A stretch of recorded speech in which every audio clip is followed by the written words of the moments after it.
Good morning बच्चों। पिछली कक्षा में हम लोगों ने देखा था अंकगणित के आधारभूत प्रमेय। इस कक्षा में हम लोग देखेंगे कि इस प्रमेय के आधार पर किस तरह से हम अपरिमेय संख्याओं को अपरिमेय सिद्ध करेंगे। उसके पहले एक प्रमेय हम देखते हैं। एक छोटा सा प्रमेय है। वह प्रमेय इस प्रकार है कि यहाँ पर बोर्ड पे लिखा गया है, आपको स्पष्ट दिख रहा होगा। माना p एक अभाज्य संख्या है, यदि p a स्क्वायर को विभाजित करती है तो p a को विभाजित करेगी, जहां a एक धनात्मक पूर्णांक है।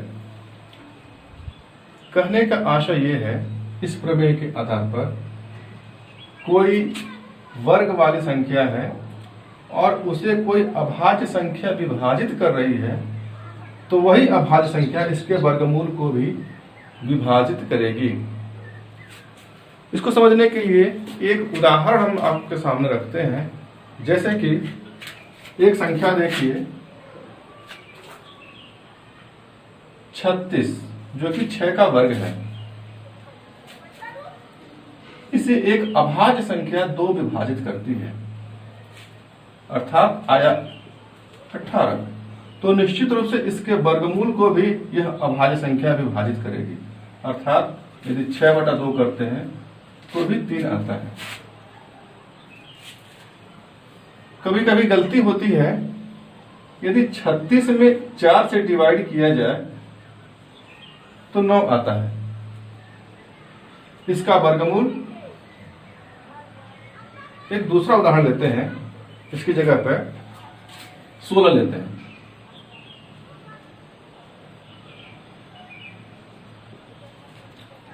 सोलह के वर्गमूल 4 को भी 4 डिवाइड करता है। यह एक गलत है। यह इसलिए गलत है कि 4 हमारा अभाज्य संख्या नहीं है। इस प्रमेय को सिद्ध करने के लिए यह नेसेसरी कंडीशन है कि p एक अभाज्य संख्या होनी चाहिए। आइए इस प्रमेय को सिद्ध करने का प्रयास करते हैं। इस प्रमेय में कैसे सिद्ध करेंगे इस प्रमेय को, देखिए कैसे सिद्ध किया गया है। माना a के अभाज्य गुणनखंड, a कोई भी एक संख्या धनात्मक पूर्णांक है, इसलिए इसको हम कई अभाज्य संख्याओं में गुणनखंडित कर सकते हैं। तो यहां पर है कि माना a के अभाज्य गुणनखंड p1, p2, p3 और pn है, अर्थात a is equal to p1 into p2 into p3 up to pn। अतः यदि इसका स्क्वायर कर दिया जाए, सॉरी यहां पर गलत लिखा गया है, यह p स्क्वायर न होकर के यहां पर a स्क्वायर होना चाहिए। यदि इस a को इसका स्क्वायर किया जाए, वर्ग किया दोनों पक्षों का, तो a square is equal to p1 square into p2 square into p3 square into pn square. यहां पर हम देख रहे हैं कि p1 एक अभाज्य संख्या है, इसका वर्ग है, लेकिन p1 खुद एक अभाज्य संख्या है, p2 एक अभाज्य संख्या है, p3 भी एक अभाज्य संख्या और pn। इस तरह से हमने लिया हुआ है a को, इसके अभाज्य गुणनखंड हमें यह प्राप्त होते हैं। अब पुनः प्रश्न पर आते हैं। प्रश्न के अनुसार p a स्क्वायर को विभाजित करती है, जैसा कि हमारे प्रमेय में दिया गया है कि p एक अभाज्य संख्या है और a स्क्वायर को विभाजित करती है। p a स्क्वायर को विभाजित करती है, अतः अंक गणित के आधारभूत प्रमेय के अनुसार p a स्क्वायर का एक अभाज्य गुणनखंड है। निश्चित रूप से यदि p a स्क्वायर को विभाजित करती है तो यह p जो होगा वह a स्क्वायर का एक अभाज्य गुणनखंड होगा।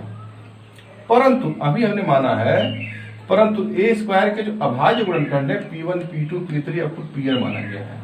अर्थात जो प्रश्न में दिया गया है कि p a स्क्वायर को विभाजित करता है, यह जो गुणनखंड है निश्चित रूप से इसी में से कोई न कोई एक गुणनखंड होना चाहिए, जैसा कि यहाँ पर लिखा गया है। इसलिए p को p1, p2, p3, pn में से ही एक होना चाहिए। अब चूंकि a is equal to P1, P2, P3 up to Pn दिया गया है, इसलिए PA को भी अवश्य विभाजित करेगा। अर्थात करने का मतलब यह हुआ इसके आधार पर कि यदि PA स्क्वायर को डिवाइड करती है तो निश्चित रूप से चूंकि A के गुणनखंड P1, P2, P3 में से ही है और इसी में से कोई ना कोई एक P मिल रहा है हमें, अर्थात यह जो P है इस A का गुणनखंड है, इसलिए हम कह सकते हैं कि P A को अवश्य विभाजित करेगी। स्पष्ट है कि यह प्रमेय आपको क्लियर हो गया होगा। आइए इस प्रमेय के आधार पर हम एक और प्रमेय को देखते हैं। यह प्रमेय अक्सर परीक्षाओं में पूछा जाता है। सिद्ध कीजिए कि करणीय एक अपरिमेय संख्या है। आइए किसी करणीगत राशि को सिद्ध करने का प्रयास करते हैं कि वह कैसे एक अपरिमेय संख्या होगी। नीचे लिख दिया गया है आपके लिए, इसी को सिद्ध करना है और इसी पर आधारित आपको प्रश्न भी दिए जाएंगे। घर बैठ करके आप उसका हल करेंगे और उसका फोटो खींच करके हमारे व्हाट्सएप पर भेजेंगे ताकि हम आपके किए गए कार्यों का मूल्यांकन कर सकें और आपको निर्देश दिया जा सके। आइए इसको हल करते हैं। उपपत्ति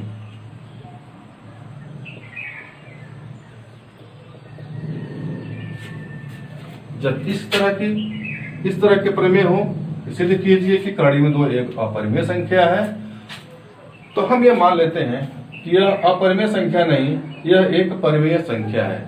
विरोधाभास के द्वारा हम लोग इसको सिद्ध करेंगे। हम ये मान लेते हैं कि करणीय एक परिमेय संख्या है और आप जानते हैं कि कोई भी परिमेय संख्या a बटा b के रूप में लिखी जा सकती है, तो हम इसे भी करणीय को भी a बटा b के रूप में लिखने का प्रयास करेंगे। आइए देखते हैं।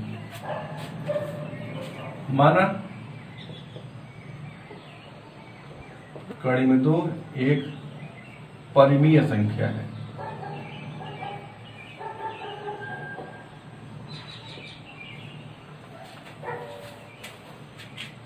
अतः करणीय के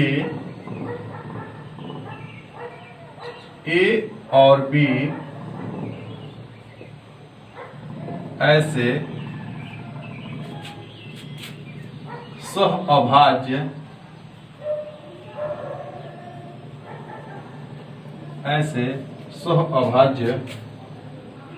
प्राप्त कर सकते हैं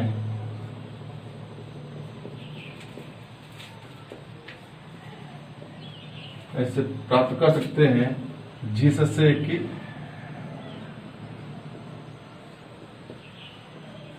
कि करणीय बराबर a बटा b। जैसा कि स्पष्ट है कि यदि करणीय एक परिमेय संख्या है तो इसे हम a बटा b के रूप में ऐसे प्राप्त कर सकते हैं कि a और b खुद सह अभाज्य हो, यानी कि a और b में कोई भी पूर्णांक कॉमन नहीं है, कोई भी पूर्णांक उभयनिष्ठ नहीं है, सह अभाज्य है। इनको अब इसको और काट पीट करके छोटा नहीं किया जा सकता। अब इस समीकरण को यदि हम सॉल्व करते हैं अतः तो हमें प्राप्त होगा b करणीय बराबर a, और यदि स्क्वायर कर देते हैं, दोनों पक्षों का वर्ग कर देते हैं, तो हमें प्राप्त होगा 2b square is equal to a square. इस तरह से हमें प्राप्त होता है। यहां से स्पष्ट हो गया कि 2 और b स्क्वायर दो गुणनखंड हैं और यह is equal to a square के, अर्थात a स्क्वायर के दो गुणनखंड हमें प्राप्त हुए। एक गुणनखंड प्राप्त हुआ 2 और एक गुणनखंड प्राप्त हुआ b स्क्वायर, अर्थात a स्क्वायर के गुणनखंड 2 और b स्क्वायर हैं। इसको कैसे लिखेंगे? अतः 2 कामा a स्क्वायर को विभाजित करेगा, यानी कि जो एक पूर्णांक संख्या है जो कि a स्क्वायर को विभाजित करता है। अब अभी हमने एक प्रमेय सिद्ध किया है कि यदि कोई पूर्णांक, कोई अभाज्य संख्या ए स्क्वायर को विभाजित करता है तो निश्चित रूप से उसके वर्गमूल को भी विभाजित करेगा। अर्थात 2 a को विभाजित करेगा। तो निश्चित रूप से एक अब 2 खंड मिल गए, एक खंड 2 मिल गया और एक दूसरा कोई खंड सी मान लेते हैं जो कि इसके 2 खंड में प्राप्त होंगे। अतः a बराबर 2c, जहां c कोई पूर्णांक है।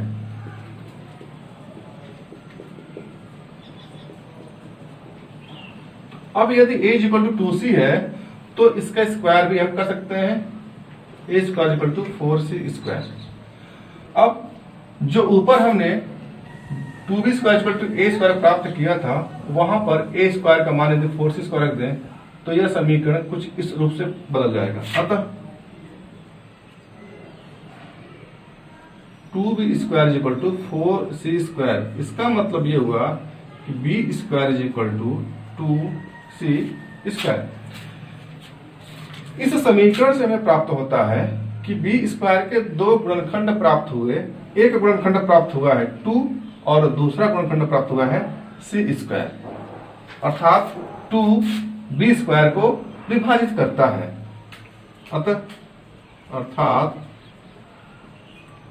2 b स्क्वायर को विभाजित करता है।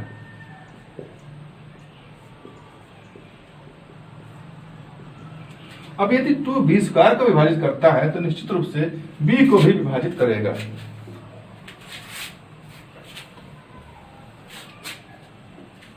अतः 2 b को भी विभाजित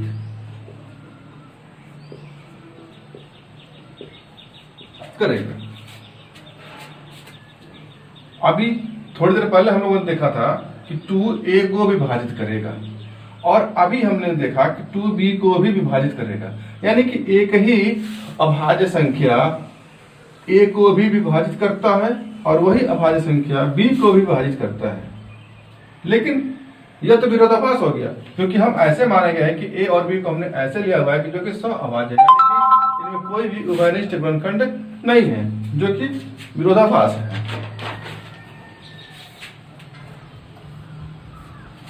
अर्थात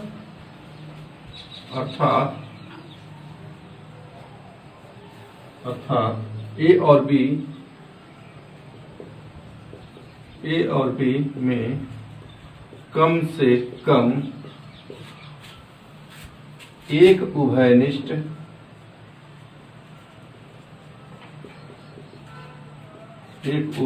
गुणनखंड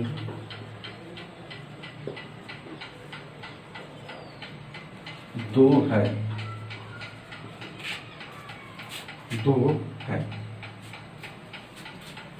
परंतु इससे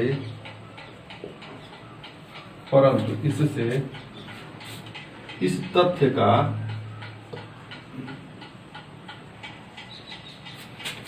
विरोधाभास होता है।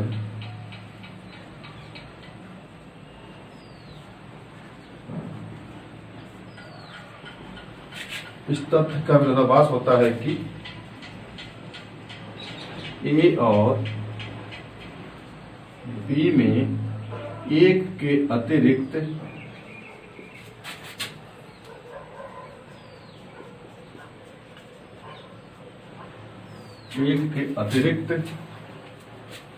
कोई उभयनिष्ठ गुणनखंड नहीं है, कोई उभयनिष्ठ गुणनखंड नहीं है।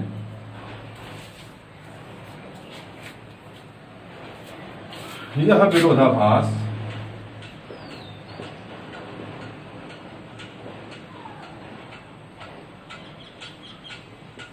विरोधाभास हमारी त्रुटिपूर्ण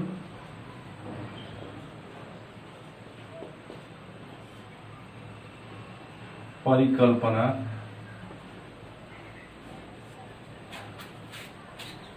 के कारण उत्पन्न हुई है कि कड़ी में तो परिमेय संख्या है।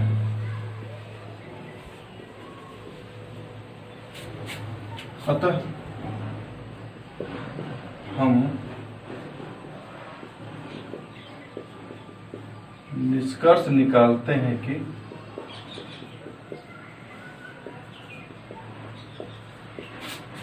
कड़ी में तो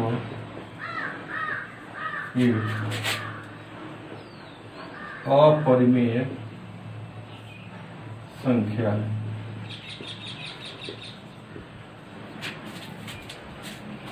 स्पष्ट हो गया होगा कि जब हम ये मान के चले थे कि कड़ी में दो एक परिमेय संख्या है, तो हमें इस तरह से विरोधाभास उत्पन्न हो गया। तब हम ये मान के चले थे कि कड़ी में दो एक अपरिमेय संख्या है, तब हमने ये माना था कि इसे a बटा b के रूप में हम लिख सकते हैं। अब जब हमने a बटा b के रूप में लिख दिया, तो हमें आगे चलकर विरोधाभास उत्पन्न हो गया कि इनमें एक सहभाज्य गुणनखंड प्राप्त हो रहा है जो कि 2 है। अब ये 2 सहभाज्य गुणनखंड 2 प्राप्त हुआ, क्यों? क्योंकि कड़ी 2 को हमने अपरिमेय माना था। तो अर्थात ये हमारा मानना कि कड़ी 2 परिमेय संख्या है वही गलत है। तो हम इसको आगे अब सिद्ध नहीं कर सकते करेंगे। अब हम कह सकते हैं यहां से कि कड़ी 2 एक अपरिमेय संख्या है। उम्मीद है कि यह परिमेय जो सिद्ध किया गया है आपको स्पष्ट हो गया होगा। आइए एक और उदाहरण की तरफ बढ़ते हैं, उसे भी देखते हैं कि किस प्रकार से सिद्ध किया जाएगा।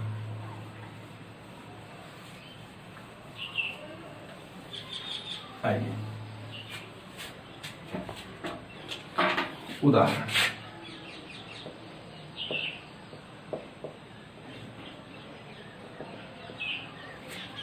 क्या है?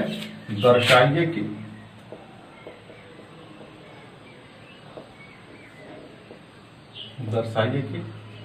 5 ऋण कड़ी में 3 अपरिमेय संख्या है।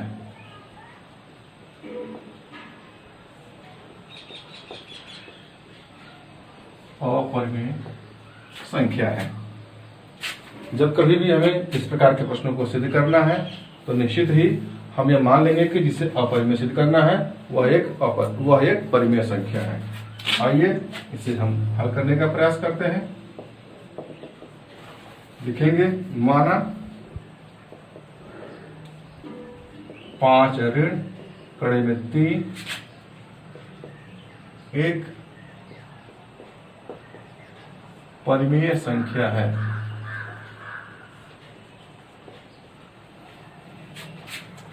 अर्थात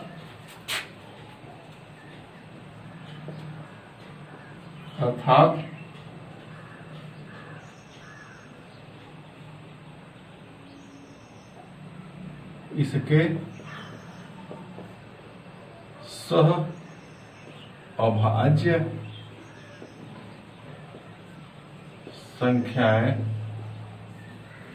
a तथा b जहां b ≠ 0 को प्राप्त कर सकते हैं,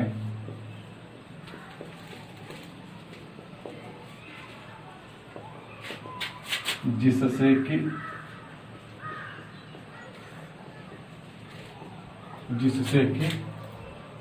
5 ऋण कड़ी में 3 बराबर a बटा b। यहां पर स्पष्ट है कि 5 एक पूर्णांक है, a और b दोनों पूर्णांक है, इसलिए a बटा b परिमेय संख्या है। 5 पूर्णांक है, ये भी परिमेय संख्या है। तो परिमेय संख्याओं को हम एक तरफ कर देते हैं और अपरिमेय संख्या को एक तरफ कर देते हैं। इसका मतलब ये हुआ कि कड़ी में 3 बराबर 5 ऋण a बटा p।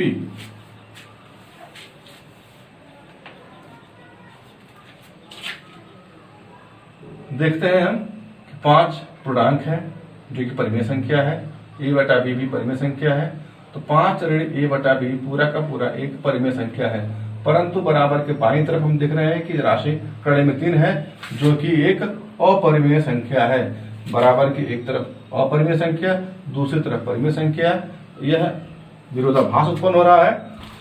और यह विरोधाभास क्यों उत्पन्न हो रहा है? यह तभी उत्पन्न हो रहा है कि जब हम माने हैं कि 5 ऋण कड़ी में 3 एक अपरिमेय संख्या है, अर्थात 5 ऋण कड़ी में 3 परिमेय संख्या होगी। आइए इसको लिखने का प्रयास करते हैं। चूंकि a और b पूर्णांक हैं,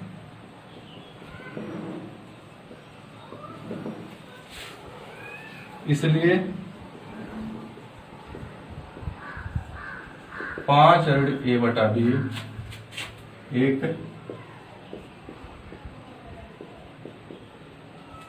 परिमेय संख्या है, अर्थात कड़ी में 3 एक परिमेय संख्या है,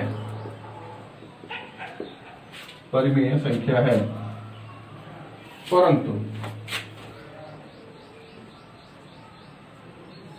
परंतु इससे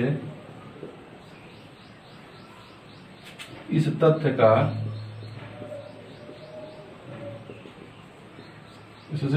का विरोधाभास होता है कि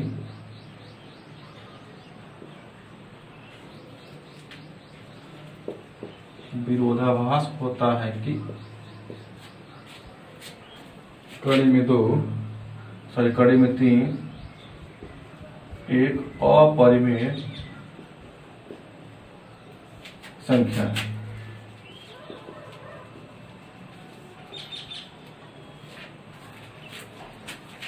यहां पर आने के पश्चात आपको फिर कड़ी में 3 एक अपरिमेय संख्या है सिद्ध करके प्रदर्शित करना होगा, तभी आपका प्रश्न पूर्ण होगा। क्योंकि इसके पहले कड़ी में 3 एक अपरिमेय संख्या है सिद्ध की जा चुकी है, अतः हम उसका सीधे उस परिणाम का सीधे में उपयोग कर रहे हैं कि कड़ी में 3 एक अपरिमेय संख्या है। इस बात का विरोधाभास कर रहा है कि कड़ी में 3 परिमेय संख्या है,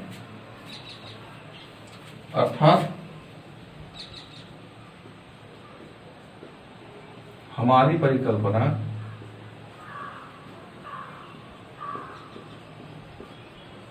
कि 5 ऋण कड़ी में 3 परिमेय संख्या है,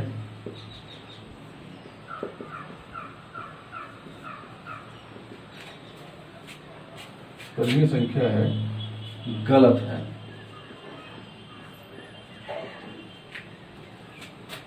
अतः निष्कर्षतः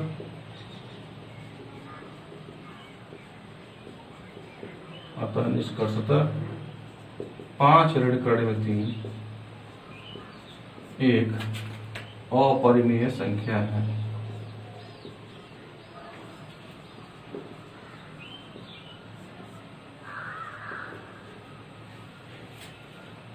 इस प्रकार हम लोगों ने देखा कि यदि